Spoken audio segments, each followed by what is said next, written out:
இடம் பொருள் நேயர்களுக்கு வணக்கம். இந்த வீடியோவில் என்ன பார்க்க போகிறோம் அப்படின்னு பார்த்தோம்னா, இந்த வாரம் தமிழ் டிவி சீரியலில் எந்தெந்த சீரியல் டாப் 5ல் இருக்குது, அதாவது ஒட்டுமொத்த தமிழ் டிவி சீரியல்லையும் எதெல்லாம் டாப் 5ல் இருக்குது அப்படிங்கிறது தான் இந்த வீடியோவில் ஒரு லிஸ்ட்டாக பார்க்க போகிறோம்.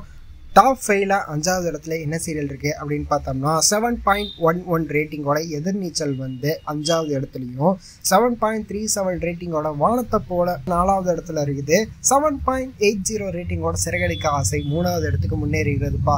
லாஸ்ட் டைம் வந்து 4வது இடத்துல இருந்தது, இந்த தடவை வந்து 3வது இடத்துக்கு முன்னேறி இருக்குது. 8.66 ரேட்டிங்கோட வந்து கயல் வந்து 2வது இடத்துல இருக்குது. 21வது வாரமாக சிங்கப்பெண்ணை வந்து முதலிடத்தை தக்க வச்சிருக்குதுப்பா 8.76 ரேட்டிங்கோட. ஸோ இதெல்லாம் தான் இந்த வாரம் தமிழ் டிவி சீரியலில் டாப் 5 லிஸ்ட். இதில் உங்களோட ஃபேவரட் சீரியல் எது அப்படிங்கிறத கமெண்ட்டில் சொல்லுங்கள். டாப் 10 அடுத்த வாரம் போடுங்களேப்பா அப்படின்னு கேட்டிங்கனாலும் அதை நான் அப்லோட் பண்ணுறேன். அதுக்கு நீங்கள் என்ன பண்ணால் கமெண்ட்டில் சொல்லுங்கள் டாப் 10 வேணும் அப்படிங்கிறத. இந்த மாதிரி வீடியோஸ்லாம் உங்களுக்கு தொடர்ந்து வரணும் அப்படின்னு நினச்சிங்கன்னா இந்த வீடியோக்கு ஒரு லைக் போட்டு நம்ம சேனலுக்கு சப்ஸ்கிரைப் பண்ணிடுங்க. அப்போ தானே நாங்கள் போகிற வீடியோஸ் உங்களுக்கு ரெகுலராக வரும்.